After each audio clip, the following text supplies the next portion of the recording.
Adelantando, a partir de ahora vamos a tener una comunicación con el abogado, nuevo abogado de Jonathan Fabro, está en la Argentina privado de libertad. Gustavo Delía, muy buenas tardes, abogado. ¿Qué tal, Pelusa? ¿Cómo les va? Buenas tardes a todos. Bien, con muchas preguntas. Esta noticia siempre, esta persona, Jonathan Fabro, como es o ha sido, o lo que quiera, como quiera decirle Larisa Riquelme, es pareja de una persona muy querida aquí en Paraguay. Personalmente la quiero muchísimo a Larisa, entonces estamos muy pendientes de todo. Usted es un nuevo abogado. ¿A cuánto hace que está con Jonathan Fabro? Hace exactamente 7 días que asumí la defensa de él. Estuve con Jonathan. Bueno, el tema es, Pelusa, tratar de revertir esta condena que todavía no se encuentra firme, tratar de implementar un recurso de revisión, como decimos los abogados, para tratar de dar vuelta a esta condena que supuestamente, por lo que estuve analizando y viendo las dos sentencias anteriores, tanto sea el Tribunal Oral Criminal número 17 acá de Buenos Aires, como la Cámara de Casación, realmente hay puntos muy claros en donde tendríamos claras dudas de la inexistencia del hecho por el cual recayó una condena. Y creo que vamos a implementar este recurso de revisión para tratar de revocar esta condena y tratar de sacarlo airoso a Jonathan de este trance que está viviendo. Ahora, abogado, permítame que lo interrumpa porque hay tantas preguntas para hacerle. Por supuesto que causó conmoción la noticia cuando todos nos enterábamos de la situación, un tema muy sensible, hablando de niños, hablando de infancia, de menores. Y lo primero que uno pregunta es, ¿hay pruebas? Dígame usted. Bueno, le voy a contar, justamente esa es la pregunta central de esta causa penal, ¿no? Es decir, acá el tema es que hay una protección tan grande con respecto al tema de la minoridad, que en función de lo que hubo en el debate oral y público en su momento, que había otro letrado en mi lugar, estaba el doctor Albano, es decir, claramente el tribunal dejó por sentado como que la menor no fabulaba y supuestamente lo que decía se infería de que hubo aparentemente acceso carnal. Ahora bien, cuando uno ve las pruebas que hay, solamente hay meros relatos, y voy a contar algo que es increíble como abogado, y por eso acepté la defensa de Jonathan Fabro, porque hay una médica que es la forense, la doctora Kiss, que dice de que la menor no había tenido ningún acceso carnal por parte de Fabro. Entonces yo me pregunto como abogado, ¿cómo pueden condenar a una persona por abuso sexual con acceso carnal cuando se detecta claramente y médicamente de que la niña menor no había sido accedida carnalmente? Eso es lo que claramente me demuestra de que este fue un fallo totalmente arbitrario. Por eso digo esto. Por eso acepté este desafío, porque realmente no puedo creer que a Jonathan lo hayan condenado cuando está acreditado médicamente que la niña no tuvo ningún tipo de acceso carnal.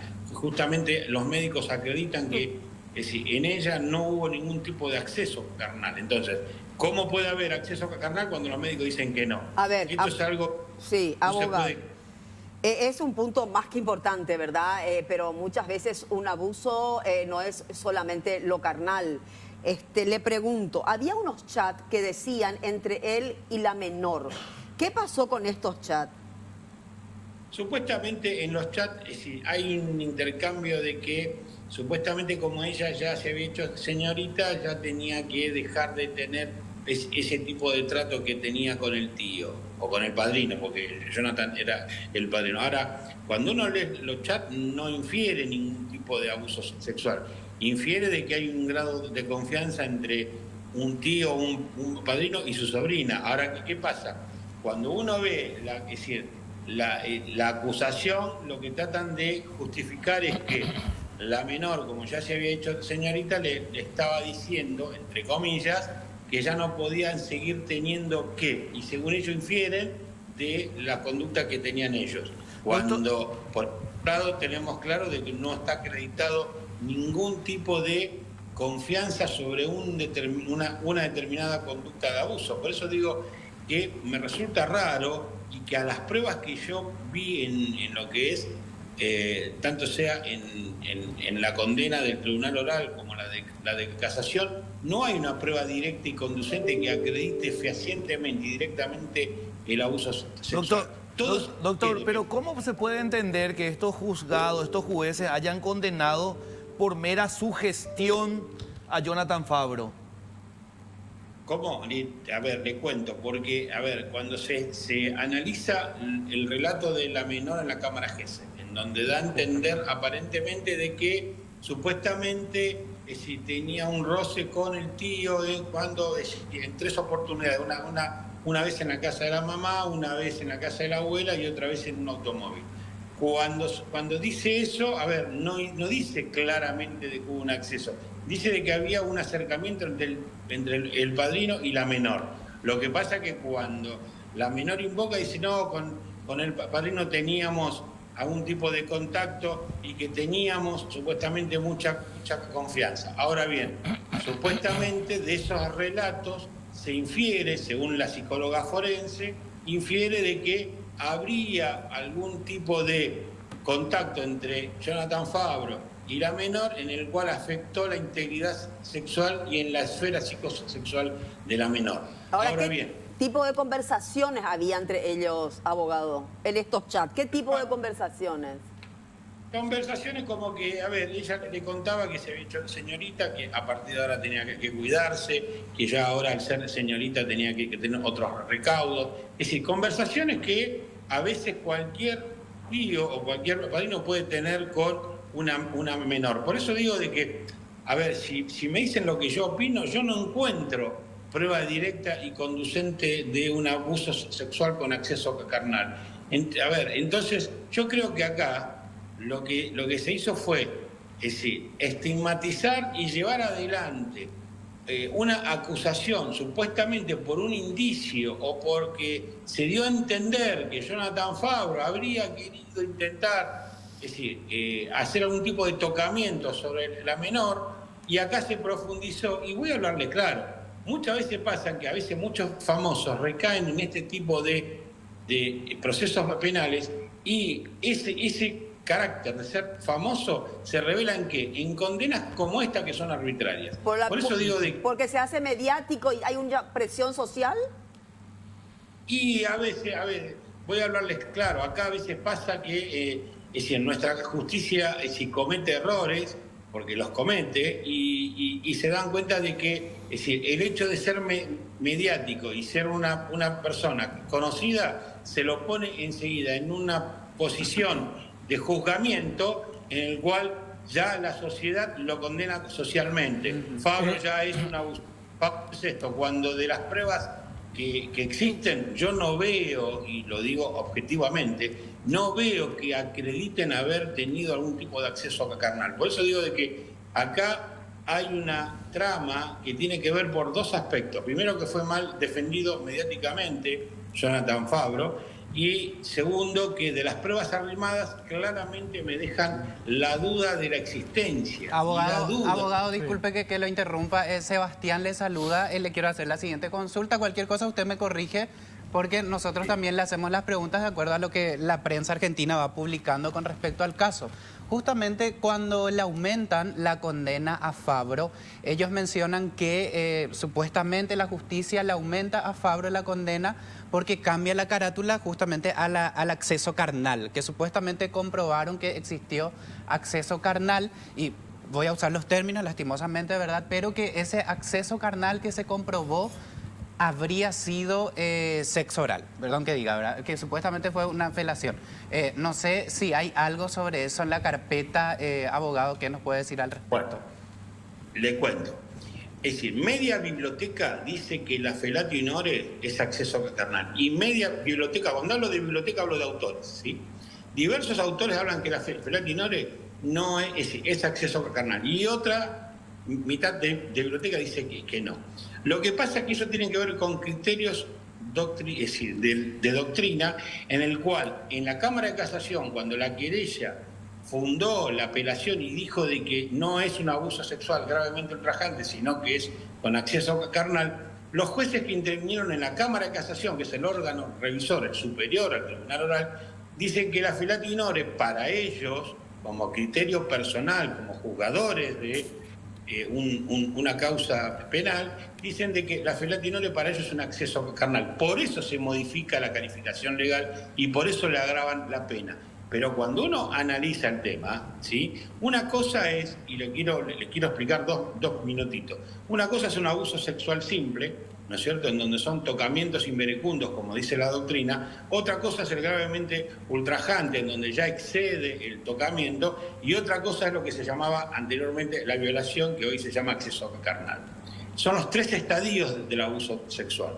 Ahora bien, cada uno de los autores, cuando hablamos de este tipo de delitos que son aberrantes y tienen que ver con la intimidad de una persona, es decir, cada uno mantiene un tipo de criterio. En mi caso personal, cuando yo analizo la prueba, podríamos estar bajo un abuso sexual simple o bajo un tocamiento, pero la Felatinore, es decir, no está acreditada si no se infiere de que existió, porque no hay una inferencia. Hay solamente el relato de la menor que dijo, ¿sí?, que existió la Felatinore. Después hay una negación por parte de Jonathan Fabro diciendo que nunca existió y no hay más ningún tipo de pruebas. Abogado, una consulta. ¿Qué está faltando para demostrar la inocencia de Jonathan Fabro? Y por otra parte, ¿quién estaría tan interesado en que él esté en la cárcel?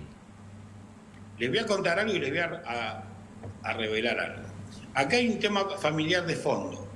El papá de la menor, que es Darío Fabro, tenía un problema económico con Jonathan Fabro.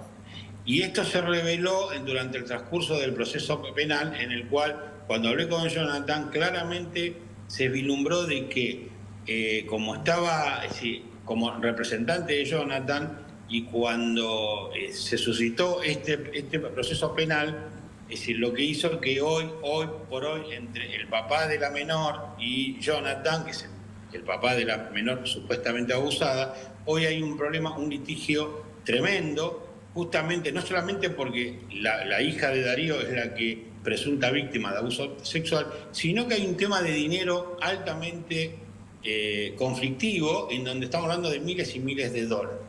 Entonces, acá hay un tema, problema económico detrás de esta causa penal que llevó, y creo yo, y esto es una opinión personal mía, llevó a que todo esto se agrave en las posturas y que la niña se encuentre presión cuando iba a declarar, y lo dice la nena en la cámara Gesell, que se encontró presionada por toda la familia, tanto ahora, sea por la familia materna como la familia paterna. Qué fuerte si es así como usted dice, que un padre, una madre exponga de esa manera a una niña.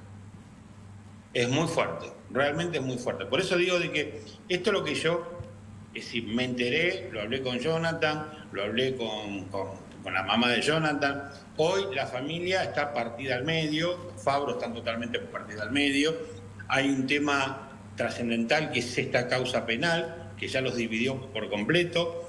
Es un tema que no es menor, es un tema que las pruebas para mí no acreditan la condena que recibió, para mí es arbitraria, es exagerada. No se corresponden con las pruebas que están en el sumario, y vamos a iniciar un recurso de revisión de condena para tratar de modificar esta condena y en principio pedir la absolución, y luego los jueces verán. Pero abogado, con una le pregunto, sí. ¿Por qué hay testigos de parte de Fabro que realmente fueron nulas sus declaraciones, no le dieron la importancia debida? Y porque supuestamente en lo que dicen los jueces en el fallo del tribunal oral, supuestamente estaban contaminados supuestamente por la defensa, y que supuestamente el ligamen que tenían con Jonathan hacía de que venían a declarar para suavizar el estado procesal de Jonathan Fabro. Entonces, como que los jueces dijeron que venían a atenuar la situación procesal de Jonathan Fabro. Ahora, también hay algo cierto. Si usted me pregunta a mí que si hay prueba directa y conducente de que la menor fue víctima de un abuso sexual con acceso carnal, tengo que decirle que no. Esta es la verdad. Sí, igual le consulto, doctor. Según, así, por lo que veo hasta ahora y por lo que escucho, la cámara Gesell fue el elemento principal de prueba. ¿Podemos decir eso? O sea, la voz de la menor. Supuestamente en la cámara Gesell dice la menor de que si tenía algún tipo de contacto con el tío y que jugaban y que en ese jugueteo que tenían entre padrino y sobrina, si había como tocamientos, apoyaduras y si como que jugaban y que en ese juego, ¿no es cierto?, había tocamiento. Sí, y le consulto, doctor, según su criterio, hablemos un poco de su criterio, y lo digo crudamente, ¿el sexo oral es o no un agravante para usted? Bueno, le voy a contar dos cosas. Primer Según punto, su criterio. Sí, le voy a contar. Un abuso sexual existe cuando existe connotación sexual. Sí. ¿Sí? ¿Y qué quiero decir con eso? Es lo que se llama el elemento lascivo, el elemento por el cual es decir, el abusador intenta llegar al acto para tener algún tipo de desahogo sexual. Cuando de repente existen este tipo de temas entre familiares y que queda la duda, y quiero dejarlo en claro esto, queda la duda porque no está el elemento lascivo, el elemento de connotación sexual, y puede haber un tocamiento. Muchas veces existen denuncias, y no lo digo por este caso, sino por muchos otros casos, en donde quizás problemas familiares se dirimen a través de este tipo de denuncias Sí, intrafamiliares. doctor, disculpe que le interrumpa. Para usted, según su criterio, ¿es un agravante? No es un agravante, es decir, yo creo que tiene que estar demostrado. Yo soy muy objetivo cuando hablo. Yo siempre exijo cuando estamos en los debates orales que se pruebe directamente con los elementos de prueba si existió o no abuso sexual. O sea que si se demuestra, sí. Si hay una médica que dijo que la menor no había sido accedida, y lo dijo ella porque cumplió con el protocolo de abuso sexual, no entiendo por qué los jueces condenan con abuso sexual. Doctor, claro, no fue accedida de forma vaginal, sí de forma oral. ¿O no es esa la interpretación que hay que hacer? ¿Está confirmado el sexo oral o no? No, eso No hay dijo la pruebas, menor. dijo. No hay pruebas. Sí, la menor dijo y Fabro Cámara niega sí. y no hay una Le prueba. pregunto una cosa, abogado. Si hablamos de violación, si existe o no el daño, ¿cuánto hace que Fabro está privado de libertad? Desde 2017, de abril. El acceso carnal, si se comprueba o no, ¿eso es lo que extendería su privación de libertad? Claro, es decir, el abuso sexual con acceso carnal tiene una pena de 8 a 20 años. Código penal. Sí, abogado Sebastián, nuevamente, le quería consultar porque hablan de la cámara Gesell, ¿verdad? ¿Qué tanto peso tiene, no sé cómo será en la justicia argentina, porque acá se ha dado casos en los que con la cámara Gesell y sin una prueba médica y demás, se ha dado una condena a una persona por abuso? No sé ahí qué tanto peso tiene el relato de la menor en una cámara Gesell diciendo que es el abuso. Es esencial, es la reina de todas las... Porque, a ver, escuchar a la menor que presuntamente fue víctima de un abuso sexual, es decir, es esencial. Ahora bien, cuando escuchamos el relato de la menor, tenemos que ver también, nosotros, es decir, los abogados hablamos de comunidad de prueba, no es solamente decir tuve tal cosa, también hay que, se prueban con exámenes médicos, exámenes psicológicos, ¿sí? Y esa cámara Gesell también, abogado, es analizada por especialistas, me imagino. Quería saber si usted sabe qué determinan esos especialistas que analizaron la cámara Gesell. Bueno, ahí está el punto. La doctora Kiss, que fue la que hizo el relevamiento de la pericia de protocolo de abuso sexual clínica a la menor, dice que el himen de la menor no estaba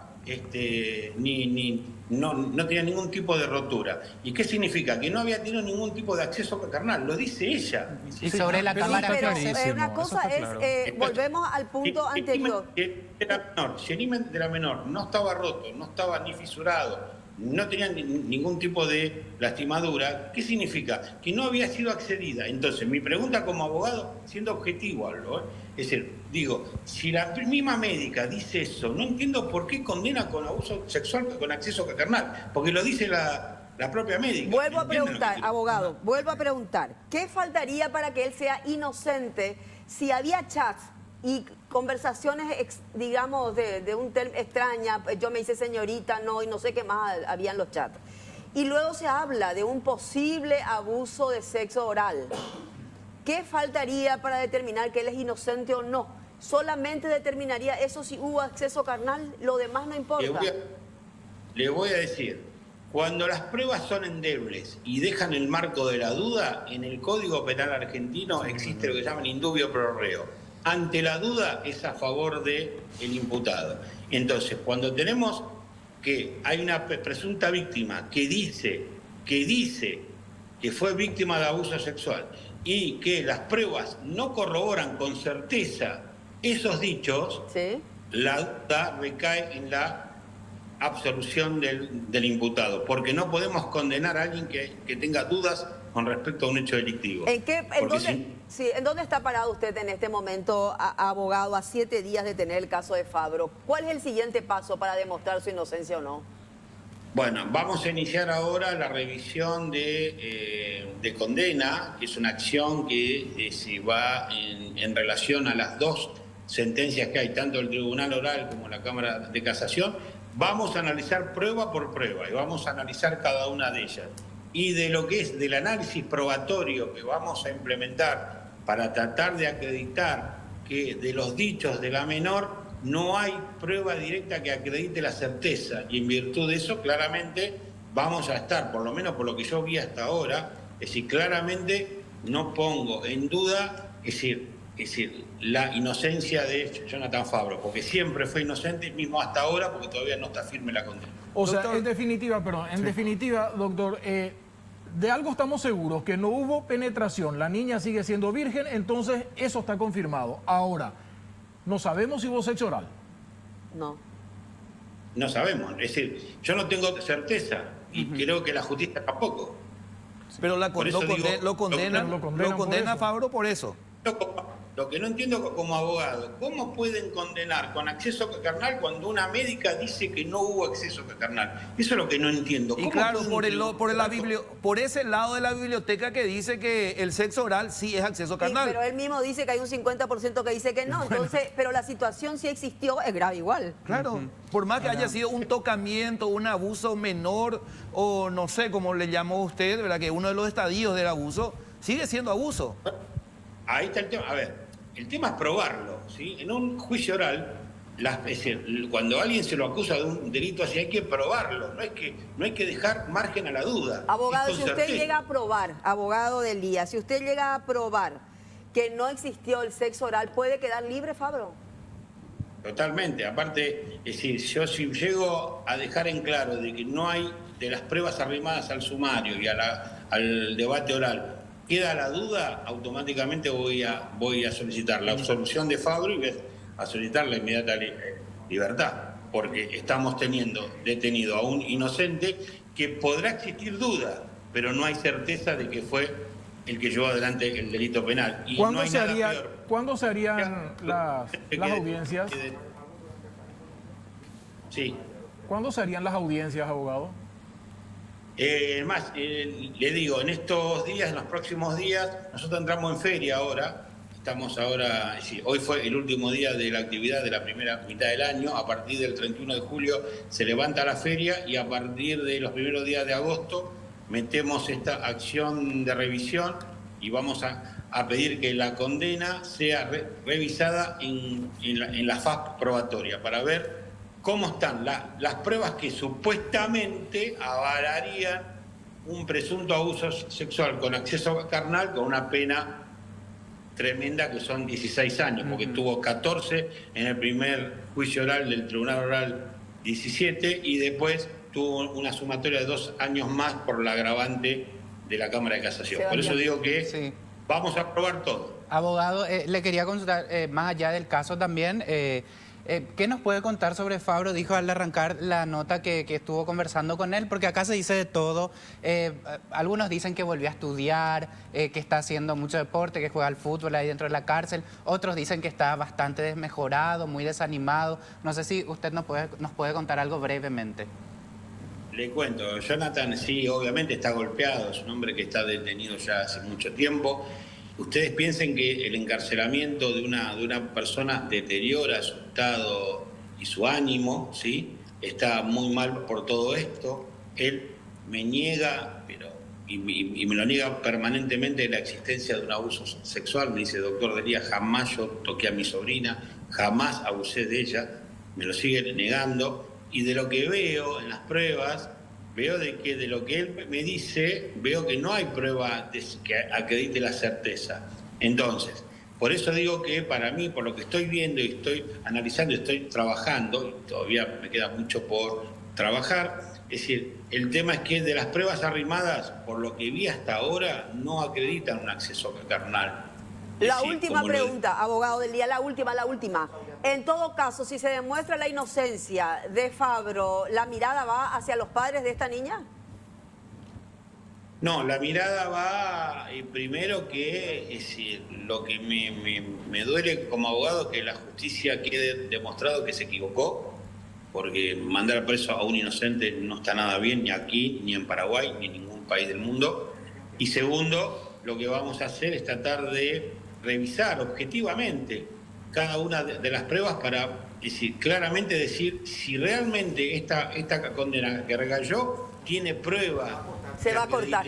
Se me va a cortar la señal, abogado. Vamos a seguir hablando del tema, ojalá sea mucho más seguido y por supuesto que esto es noticia aquí y en el mundo porque él también es famoso. Gracias por el contacto, Gustavo Delía, nuevo abogado hace 7 días nada más de Jonathan Fabro.